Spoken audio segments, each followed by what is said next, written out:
శ్రీమాత్రే నమః. శ్రీ గురుభ్యో నమః. ఈ ఆగస్టు నెలలో ఈ యొక్క శుక్రుడు మరియు గురుగ్రహ కలయిక, దీనిని భార్గవ బృహస్పతి యోగం అని అంటారు. వాస్తవంగా బృహస్పతి దేవతలందరికీ కూడా గురువు, భార్గవుడు అంటే శుక్రుడు రాక్షసులందరికీ గురువు. కానీ శుక్రుడు కళలు, కళాత్మకత, కోరికలు, వీటన్నిటికీ ప్రతీతి. అదే బృహస్పతి వీటన్నిటినీ కూడా మనకు ఆపాదించేటువంటి సక్రమమైనటువంటి మార్గంలో నిలిపేటువంటి గురుత్వ స్థానం. దేవతలందరికీ కూడా గురువుగారుగా ఉండబట్టి గురువుగారు అని చెప్పి గురుగ్రహం చేశారు. కానీ వాస్తవంగా ఆయన పేరు బృహస్పతి. ఇప్పుడు వీళ్ళిద్దరి కలయిక వలన మనం ఎలాంటి పరిస్థితులను చూడబోతున్నాము అనేటువంటి విషయాన్ని ఇప్పుడు మనం తెలుసుకుందాం. తదుపరి కుంభరాశి వారికి సంబంధించి 5వ స్థానం నందు ఈ యొక్క భార్గవ బృహస్పతుల యొక్క కలయిక అనేటువంటిది ఏర్పడింది. ఈ కుంభరాశిలో లగ్నాత్ రాహుగ్రహం ఉన్నాడు. రాహు విపరీతమైనటువంటి ఊహకారకుడు. మామూలుగా మనం ఎలా ఊహిస్తామంటే, మనందరం కూడా ఎగ్జాంపుల్ చెప్తున్నాం. ఊటీ అనేటువంటిది ఒకటి వీడియోస్లో ఫొటోస్లో చూసామనుకోండి, అబ్బా ఊటీకి వెళ్తే అద్భుతంగా ఉంటుందంట అని చెప్పి ఊహించేసుకుంటాం. అక్కడికి వెళ్తే మీరు వీడియోలో చూసినట్టుగా ఉండదు. కాస్త ఎంతైనా సరే రియాలిటీకి మీరు విజువల్గా చూసిన దానికి చాలా తేడా ఉంటుంది.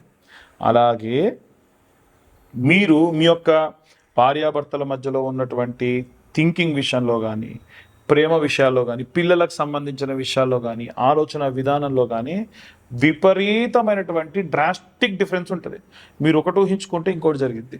అబ్బా నా కొడుకు బ్రహ్మాండంగా చదువుతాడు, నా బిడ్డ చాలా బాగా చదువుతుంది, అసలు వాళ్ళ గురించి నాకు అసలు డౌటే లేదన్న టైంలో స్కూల్ నుంచి ఫోన్ చేస్తారమ్మా, మీ పిల్లలు స్కూల్కి బాగానే వస్తున్నారు, బాగానే చదువుతున్నారు, ఒకసారి రండి మాట్లాడాలని. స్కూల్కి వెళ్తే విపరీతమైన కంప్లైంట్స్ ఉంటాయి వాళ్ళ గురించి. అదేంటండి ఇలా మాట్లాడుతున్నారంటే నిజం. ఇప్పుడు నేను చెప్పిన విషయాన్ని మీరు ఎట్టి పరిస్థితుల్లో జరుగుతుంది అని అనుకోకండి, విని వదిలేయండి.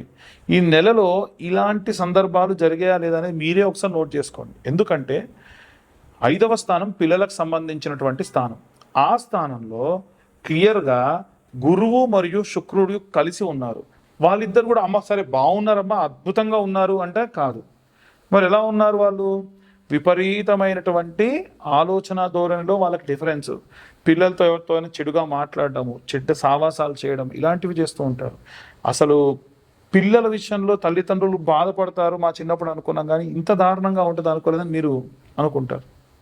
కాబట్టి ఇలాంటివి ఏవి జరగకుండా ఉండాలంటే భార్యాభర్తల విషయంలో కానీ, అలాగే పిల్లల విషయంలో కానీ ఎలాంటి రెమెడీస్ తీసుకోవాలనే విషయాన్ని ఇప్పుడు మనం తెలుసుకుందాం. మనకు ఉన్నటువంటి సమాజంలో ఉన్నటువంటి అన్ని విభజనగా చేసుకుంటే, చిన్నపిల్లల దగ్గర నుండి వృద్ధాప్యంలో ఉన్న వాళ్ళ వరకు కూడా చాలా రకాలైనటువంటి వాళ్ళు ఉంటారు. పిల్లలు, గృహిణులు, వర్కింగ్ ఉమెన్స్, అలాగే ఏవైనా సరే వ్యాపారం చేసేటువంటి వాళ్ళు, చిన్న స్థాయి నుండి పెద్ద స్థాయి వరకు, అలాగే ఉద్యోగస్తులు, అలాగే రాజకీయ నాయకులు, అలాగే సినిమా రంగాల వాళ్ళు, రైతులు, కుల వృత్తులు చేసేవాళ్ళు, అందరూ వీళ్ళు వాళ్ళని కాకుండా అందరూ కూడా చేయవలసినటువంటి ఒక అద్భుతమైన రెమెడీస్ 2 చెప్తాను ఈ రోజున.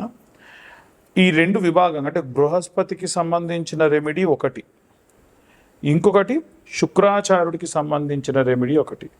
గురువారము శుక్రవారము ఈ నెల రోజుల పాటు కూడా మీరు ఈ రెమెడీని పాటించడం వల్ల విశేషమైన సత్ఫలితాలు పొందవచ్చు. ఇంతకీ ఏంటా రెమెడీ అంటే, ముఖ్యంగా బృహస్పతి దేనికంటే పిల్లలు మాట వినట్లేదు, చదవట్లేదు, చదివితే ఉద్యోగం రావట్లేదు, ఉద్యోగం వస్తే పెళ్ళవట్లేదు, పెళ్ళైతే పిల్లలు అవ్వట్లేదు, పిల్లలైతే వాళ్ళకు పిల్లలు కావట్లేదు. ఏ కారణమైనా సరే తల్లి కానీ తండ్రి కానీ ఎవరైనా చేయొచ్చు. ఎందుకంటే బృహస్పతి మంత్రంలోనే ఉంది, గురు అరిష్టేతు సంప్రాప్తే గురు పూజాంచకారయే గురు ధ్యానం ప్రవక్ష్యామి పుత్రపీడోపశాంతయే. ఇప్పుడు నేను చెప్పిన మంత్రాన్ని మీరు ఇలాగే బృహస్పతి దగ్గర చెప్పొచ్చు. ఏమని చెప్పాలంటే, గురు అరిష్టేతు సంప్రాప్తే గురు పూజాంచకారయే గురు ధ్యానం ప్రవక్ష్యామి పుత్రపీడోపశాంతయే. ఇప్పుడు నేను చెప్పేటువంటి ఈ మంత్రము పిల్లలు ఉన్నవాళ్ళే కాదండి, పిల్లల కోసం ఎదురు చూస్తున్న వాళ్ళు కూడా చేయొచ్చు. సంతానం లేదండి మాకు, సంతానం కావాలి అన్న వాళ్ళు చేయొచ్చు. సంతానం ఉండి సంతానం బాగా మొండి చేస్తున్నారు, మాటినట్లేదు అన్న వాళ్ళు చేయొచ్చు. నా పిల్లలు చాలా బాగా నా మాట వింటారు కానీ వాళ్ళ జాతక రీత్యా ఉన్న ఎన్నో ఇబ్బంది పెడుతున్నాయి అని కూడా మీరు అన్నవాళ్ళు కూడా ఈ యొక్క రెమెడీ చేయొచ్చు. ఏమిటది అని అంటే 110 శనగలు తీసుకోండి. ఎన్ని? 110 కరెక్ట్గా వేయించుకోండి శనగలను. అది కూడా వీలైతే కొంచెం దొడ్డు శనగలు తీసుకోండి. 110 శనగలు సపరేట్గా, ఒక పిరికెడు శనగలు సపరేట్గా నానబెట్టండి. ఈ 110 శనగలు కూడా ఒక సూదిలోకి ఎర్రది కానీ ఆకుపచ్చ రంగు కానీ లేదా పసుపు రంగు వర్ణం కానీ ఆరెంజ్ రంగులో ఉన్నటువంటివి కానీ దారం తీసుకొని ఈ నానబెట్టిన శనగలన్నీ కూడా బుధవారం రోజు రాత్రిపూట స్నానం చేసి నానబెట్టాలి. పెట్టేసి మరుసటి రోజు ఉదయం 6 గంటల లోపే నిద్రలేచి స్నానం చేసుకొని తలస్నానం చేసుకొని జడలాంటి వేసుకోకుండా చివరన ముడి వేసుకొని ఈ సూది దారం అంతా కూడా విరబూసుకోవద్దు, చుట్టూని ముడి వేసుకొని ఈ సూది దారంలోకి ఈ సూదిని ఆ శనగల్లో గుచ్చేసి అలా 110 శనగలు కూర్చండి. ఒక మంచి దండలా అవుతుంది కదా, దాన్ని ముడి వేసి పక్కకు పెట్టండి. ఈ నానబెట్టిన శనగలన్నీ కూడా ఒక గోల్డెన్ కలర్ క్లాత్, ఇంత చిన్నదైనా సరే సరిపోతుంది, పసుపు పచ్చ అయినా సరే లేదా గోల్డెన్ కలర్లో ఉన్నటువంటిది అంటే స్వర్ణ వర్ణంలో ఉన్నదైనా సరే, ఎందుకంటే ఆయన మంత్రంలోనే ఉంటుంది స్వర్ణ వర్ణం, స్వర్ణ గంధం, స్వర్ణ పుష్పం, స్వర్ణ మాల్యాంబరధరం, స్వర్ణ ఛత్ర రథ ఆది శోభితం అని చెప్పి ఉంటుంది. కాబట్టి వీలైనంత వరకు ఈ యొక్క స్వర్ణ వర్ణంలో ఉన్నటువంటి ఆ యొక్క బ్లౌజ్ పీస్ లోపల ఈ నానబెట్టిన శనగలు వేసి ముడిగా కట్టుకొని నవగ్రహాల గుడికి ఉదయం 6:50 లోపు వెళ్ళండి. వెళ్ళి నవగ్రహాలకు కూడా ప్రదక్షిణ ఎప్పుడు చెప్పినట్టుగానే నవగ్రహాలకు ఎప్పుడు ప్రదక్షిణ చేసినా 21 ప్రదక్షిణాలు సవ్య దిశలో, 6 ప్రదక్షిణాలు అపసవ్య దిశలో చేయాలి. లేదా మీరు బృహస్పతి గ్రహం దగ్గరికి వెళ్ళి చేసిన తర్వాతకైనా చేయొచ్చు. ఈ బృహస్పతి గ్రహం అంటే గురుగ్రహం. అక్కడ అడిగితే ఎవరని చెప్తారు? ఉత్తరం వైపు మధ్యలో ఉంటాడనమాట. 4 దిక్కుల్లో ఉత్తరం వైపు మధ్యలో ఉంటాడు. ఆయన మెడలో ఈ శనగల దండ వేయండి. ఈ గోల్డెన్ కలర్ క్లాత్ ఉంటుంది కదా, క్లాత్లో పెట్టిన శనగలు ఓపెన్ చేసి ఆయన ముందు పెట్టండి. ఇంత చిన్న బెల్లం ముక్క పెట్టండి. 2 కొత్త మట్టి ప్రమిదలు తీసుకెళ్ళి కాస్త నూనె పోసి ఒత్తి వెలిగించి దీపం వెలిగించండి. ఇందాక నేను చెప్పిన మంత్రం ఉంది కదా, ఆ మంత్రం కూడా చెప్పండి. ఇంకా వీలైతే గోల్డెన్ కలర్ది ఇంత రిబ్బన్ లాగా కట్ చేసుకున్న క్లాత్ తీసుకెళ్ళి ఆయన మెడలో కప్పండి. కప్పి మీకు పిల్లలు కావాల్సి ఉంటే పిల్లలు కావాలి అన్న కోరిక కోరుకోండి. పిల్లలు బాగా చదవాలి, మొండి చేస్తున్నారంటే వాటి గురించి మొక్కుకోండి. లేదండి మా పిల్లలంతా బాగా చదువుతున్నారు, పెళ్ళవట్లేదు అంటే మీ పిల్లల కోసం మొక్కుకోండి. లిటరల్గా మీకు ఇలా కొంగు ఉంటే కొంగు ఇలా తీసుకుని ఇలా పట్టి నేను ఇప్పుడు చెప్పిన మంత్రం చెప్పండి. ఏమిటా మంత్రం అంటే గురు అరిష్టేతు సుసంప్రాప్తే గురు పూజాంచ కారయేత్ గురుధ్యానం ప్రవక్ష్యామి పుత్ర పీడోప శాంతయే. ఎన్నో జన్మల నుండి కూడా చేసినటువంటి పాపభూయిష్టమైన పనుల వల్ల గర్భం రాదు. ఒకవేళ సర్పాన్ని సంహరించినటువంటి వాళ్ళు ఎవరైనా అయితే వారికి కూడా పిల్లలు కలగరు. అలాంటి జాతకులకు కూడా మంచి ససంతానం కలిగేట్టుగా చేసేటువంటి ఒకే ఒక్క గ్రహం బృహస్పతి గ్రహం. ఆయనకు ఈ విధంగా చేయండి. దీని వలన ఖచ్చితంగా మంచి సత్ఫలితాలు పొందవచ్చు.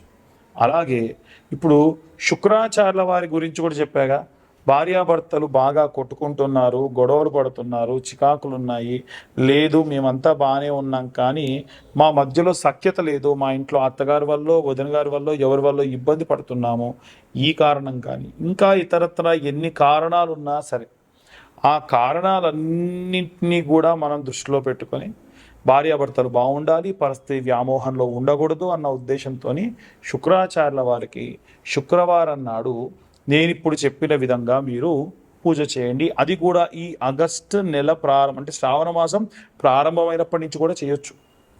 ఎన్ని శుక్రవారాలు ఉంటే అన్ని శుక్రవారాలు, మధ్యలో మీకు డేట్ వచ్చినప్పుడు ఆపేసి తర్వాత కంటిన్యూ చేయండి. మొత్తానికి 5 వారాలు చేయండి. ఏం చేయాలంటే ఫస్ట్ ఆఫ్ ఆల్ శుక్రవారం నాడు తలస్నానం చేయాలి, కాళ్ళకు పసుపు పెట్టుకోవాలి, గడపకు పసుపు పెట్టుకోవాలి, చాలామంది ఉదయాన్నే పాచి ముఖం కూడా కడగకుండా ఇల్లంతా ఊడ్చుకోవడము, కల్లాపి చల్లుకోవడం చేస్తున్నారు. అస్సలు చేయకూడదు, ఇంటికి మంచిది కాదు. మీరు స్నానం ఆచరించిన తర్వాతకి ఇవన్నీ చేయాలి. గడపకు కూడా పసుపు పెట్టాలి, కాళ్ళకు పసుపు పెట్టుకోవాలి.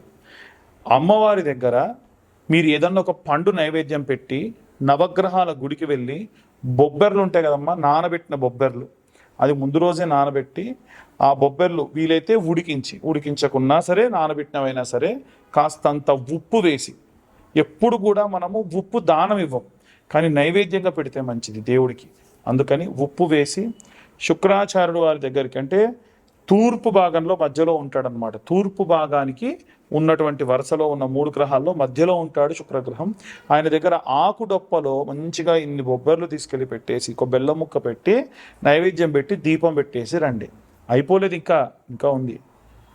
మీ హస్బెండ్కి సంబంధించి చేస్తున్నారు కాబట్టి ఒక చిన్న బండ తెచ్చుకోండి, మంచి స్మూత్గా ఉండే ఒక బండ, లేదా ఒక టైల్స్ అయినా పర్వాలేదు, పగలకుండా చూసుకోండి 5 వారాలు కూడా. అమ్మవారి ముందు పెట్టి మధ్యాహ్నం పూట ఎటువంటి రజోగుణం లేనటువంటి పదార్థములతోని అన్నము, అలాగే కూరలు, ఆ కూరల్లో వంకాయ అలాగే కాకరకాయ లాంటివి లేకుండా సాత్వికమైనటువంటివి, అల్లం వెల్లిగడ్డ ఉల్లిగడ్డ లేకుండా ఏదైనా సరే కూర వండుకొని అమ్మవారికి చారు కూడా నైవేద్యం పెట్టవచ్చు. మిరియాలు లాంటివి వేసి, చింతపండు టమాటా లాంటివి వేసి చారు పెట్టి, ఇంత పెరుగు, ఇవన్నీ కూడా బండ మీద ఏమీ లేకుండా అమ్మవారికి కొద్దిగా అన్నం మీదనే కొద్దిగా వేసి నైవేద్యం పెట్టి, మీరు మధ్యాహ్నం పూట, ప్రతి శుక్రవారం మధ్యాహ్నం పూట ఆ బండ మీదే భోజనం చేయాలి. ఎటువంటి ఆకు వేసుకోకుండా భోజనం చేయాలి. ఎందుకని ఇంత కఠినంగా చేస్తున్నారంటే భర్త బాగుండాలి, భార్యాభర్తలు ఇద్దరు కలిసి ఉండాలి. అమ్మవారు ఏవైతే ఒకవేళ జాతకరీత్యా బాగాలేకుండా ఏం కష్టాలు రాబోతున్నాయో మీరే ముందే ఆ కష్టం తీసేసుకుంటే అమ్మవారు కరిగిపోయి పొంగిపోయి మీ కష్టాలు తీరుస్తుంది. ఇలా 5 శుక్రవారాల పాటు ఈ బండపైన భోజనం చేయాలి, నేలపైన కటిక నేలపైనే నిద్రించాలి. ఇలా 5 వారాలు చేయండి. ఖచ్చితంగా మీ భర్తలో విపరీతమైన మార్పు అనేటువంటిది రావడం ప్రారంభమవుతుంది. ఇవన్నీ కూడా గోచార రీత్యా చెప్పేటువంటి విషయములు మాత్రమే. పూర్తిగా మీ జాతకం విశ్లేషణగా కావాలి అనంటే 2025 రూపాయలు కడితే పూర్తిగా మీ జాతకాన్ని 60-70 పేజీల్లో మీకు అందించడం జరుగుతుంది. తరువాతకి ఎవరైతే ఈ జాతకం చెప్పించుకుంటారో వాళ్ళు ఈ కరుంగలి మాల వాళ్ళకి ఉచితంగా ఇవ్వడం జరుగుతుంది. అయితే ఈ కరుంగలి మాల కూడా మేము రుద్రహోమంలో పెట్టి ఇచ్చేటువంటివి. ఆ రుద్రహోమానికి సంబంధించి వీడియో కూడా మీకు పంపిస్తాము. అందుకని వీలైనంత వరకు ఈ మాల ధరించడం మంచిది. ఎందుకు ఉచితంగా ఇస్తున్నారు? ఈ మాల ధరనే బయట చూస్తే 1500 2000 ఉంది కదా అంటే అవునండి ఉంది. ఎందుకు ఇస్తున్నానంటే మన ఛానల్ సబ్స్క్రైబర్స్కి మాత్రమే ఇస్తున్నాము. ఎవరైతే ఈ వీడియో చూస్తున్నారో వాళ్ళు నాకు ఈ వీడియోని పంపించి మీరు అడగండి, అయ్యా మీ వీడియో చూసాం పంపిస్తున్నా, నాకు ఈ యొక్క జ్వాలాముఖి మాల కావాలి అని. ఈ జ్వాలాముఖి మాల అంత విశేషమైనటువంటిది. అలాగే మేము చేసినటువంటి ఈ వీడియో కనుక ఇన్ఫర్మేటివ్గా ఉంటే ఇంకా నలుగురికి మీరు షేర్ చేయండి. ఇప్పటి వరకు మా ఛానల్ సబ్స్క్రైబ్ చేసుకోకుంటే సబ్స్క్రైబ్ చేసుకోండి. అప్పుడు ఖచ్చితంగా మేము చేసేటువంటి వీడియోస్ మీ దాకా వస్తాయి. అలాగే మీకు ఈ వీడియో కనుక నచ్చితే లైక్ చేయండి, ఇంకొంతమందికి షేర్ చేయండి. సర్వే జనా సుఖినో భవంతు. స్వస్తి.